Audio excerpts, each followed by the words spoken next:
ಹರಿಹರ ನಗರದಲ್ಲಿ ಕನ್ನಡ ರಾಜ್ಯೋತ್ಸವ ಆಚರಣೆ. ಕರ್ನಾಟಕ ರಕ್ಷಣಾ ವೇದಿಕೆ ನಾರಾಯಣಗೌಡರು ನೇತೃತ್ವದಲ್ಲಿ ಆಯೋಜನೆ. ಉಚಿತ ಆರೋಗ್ಯ ತಪಾಸಣಾ ಶಿಬಿರ ಕಾರ್ಯಕ್ರಮ.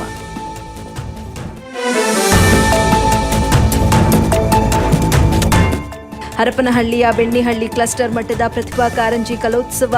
ಸರ್ಕಾರಿ ಕಿರಿಯ ಪ್ರಾಥಮಿಕ ಶಾಲೆಯಲ್ಲಿ ಕಲೋತ್ಸವ. ಮಕ್ಕಳು ವಿವಿಧ ವೇಷಭೂಷಣ, ನೃತ್ಯ, ಸಂಗೀತದಿಂದ ಮನರಂಜನೆ. ಮಕ್ಕಳ ದಿನಾಚರಣೆ, ಕ್ರೀಡಾ ಸಾಮಗ್ರಿ ಹಾಗೂ ನೋಟ್ಬುಕ್ ವಿತರಣೆ. ಲಯನ್ಸ್ ಕ್ಲಬ್ ಚನ್ನಗಿರಿ ಚೆನ್ನಮ್ಮಾಜಿ ವತಿಯಿಂದ ವಿತರಣೆ. ಚನ್ನಗಿರಿಯ ಬುಳ್ಸಾಗರ ಸರ್ಕಾರಿ ಕಿರಿಯ ಪ್ರಾಥಮಿಕ ಶಾಲೆಯಲ್ಲಿ ಕಾರ್ಯಕ್ರಮ.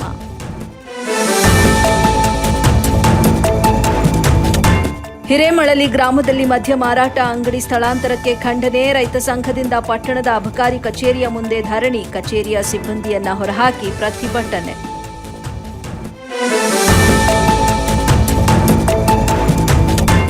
ಕೃಷಿ ಜಮೀನಿನ ಹೆಸರಿನಲ್ಲಿ ಬೋನಾಫೈಡ್ ನಕಲಿ ಪ್ರಮಾಣ ಪತ್ರ. ಚಿಂತಾಮಣಿ ಹಾಗೂ ಕೋಲಾರದ ವಿವಿಧ ಕಡೆ ಲೋಕಾಯುಕ್ತ ದಾಳಿ. ಜಿಲ್ಲಾ ಲೋಕಾಯುಕ್ತ ಎಸ್ಪಿ ಆಂಟನಿ ಜಾನ್ ನೇತೃತ್ವದಲ್ಲಿ ರೇಡ್.